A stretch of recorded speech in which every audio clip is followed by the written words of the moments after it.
बिस्मिल्लाहिर्रहमानिर्रहीम अस्सलाम वालेकुम। आज इफ़्तार स्पेशल में बहुत ही मज़ेदार से पोटैटो पिन व्हील्स बनाऊंगी, या फिर आप इसे पोटैटो पिन व्हील समोसा भी कह सकते हैं। बहुत क्रिस्पी बनते हैं और बच्चों बड़ों सभी को बहुत ज़्यादा पसंद आते हैं। तो आइए आज की वीडियो स्टार्ट करते हैं। अगर चैनल पे नए हैं तो प्लीज़ सब्सक्राइब ज़रूर कर लीजिएगा। तो सबसे पहले हम इसकी डो रेडी करेंगे। डो रेडी करने के लिए मैंने 1 कप मैदा लिया है, 2 चम्मच मैंने इसमें सूजी के ऐड किए हैं और 2 टेबलस्पून मैंने इसमें कुकिंग ऑयल ऐड किया है। हाफ़ टेबल स्पून इसमें मैंने नमक ऐड किया है। अच्छे से मिक्स कर लेंगे तमाम इंग्रेडिएंट्स को और उसके बाद हम नीम गर्म पानी के साथ इसे गूंद लेंगे। बस आपने इस बात का ख़्याल रखना है कि डो आपने हार्ड तैयार करनी है, तो बहुत थोड़ा थोड़ा करके आपने पानी ऐड करना है एहतियात के साथ, कि डो जो है आपकी नरम ना हो जाए। तो ये देखिए बिल्कुल हार्ड सी डो हमारी रेडी हो चुकी है। इसे अच्छे से आप नीट करें ताकि ये बिल्कुल सॉफ़्ट हो जाए। जब इसका टेक्सचर बिल्कुल मुलायम सा हो जाएगा, सॉफ्ट डो बन जाएगी, तो हम इसके 2 पेड़े बना लेंगे और इसे 15 से 20 मिनट के लिए हम रेस्ट देने के लिए छोड़ देंगे। तो यहाँ पे डो तो हमारी रेडी हो चुकी है। अब हम इसकी स्टफ़िंग रेडी करेंगे। तो स्टफ़िंग इसकी बहुत ज़्यादा सिंपल है। यहाँ पे बॉयल आपने आलू ले लेने हैं। आलू को आपने ठंडा कर लेना है अच्छे से। आलू तकरीबन मैंने 3 अदद लिए थे। इसमें ये देखें कुटी हुई लाल मिर्च मैंने आधा चम्मच के करीब ऐड की हैं। हाफ़ टेबल स्पून ही इसमें मैंने धनिया पाउडर का ऐड किया है। हाफ़ टेबल स्पून नमक ऐड किया है। थोड़ा सा चाट मसाला ऐड किया है। थोड़ी सी अजवाइन, यानी कि 3 से 4 चुटकी आप अजवाइन की ऐड कर दें। और यहाँ पे हरा धनिया बारीक चॉप करके ऐड कर दें और हाफ़ टेबल स्पून के करीब आप इसमें सफ़ेद ज़ीरा ऐड कर दें। अब इन तमाम इंग्रेडिएंट्स को आपने मिक्स कर लेना है। आपकी स्टफ़िंग रेडी हो चुकी है। तो अब जो आपने डो रेडी की थी, अब आपने एक एक पेड़ा जो है इस तरह से बेल लेना है।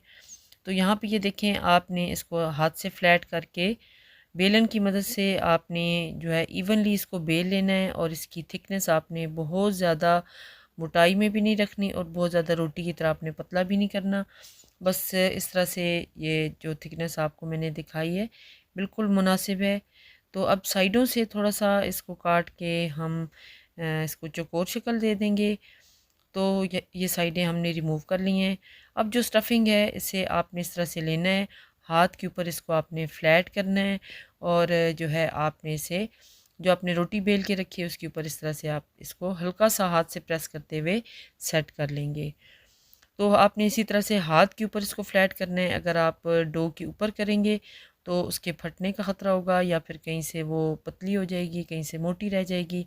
तो जब आप इसके पिन व्हील्स काटेंगे तो वो सही नहीं कटेंगे। ये देखें बिल्कुल एहतियात के साथ आपने इसके ऊपर जो है आलू वाली स्टफ़िंग लगा दी है।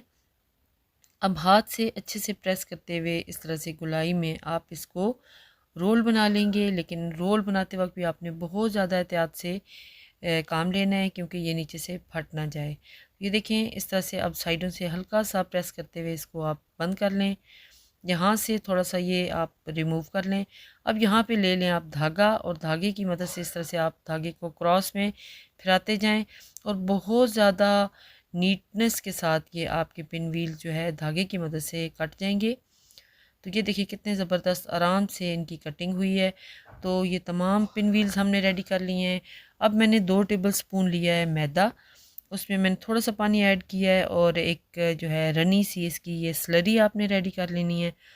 अब आपने पिन व्हील्स को इसके अंदर डिप करते जाना है और इसके बाद आपने इनको फ्राई कर लेना है।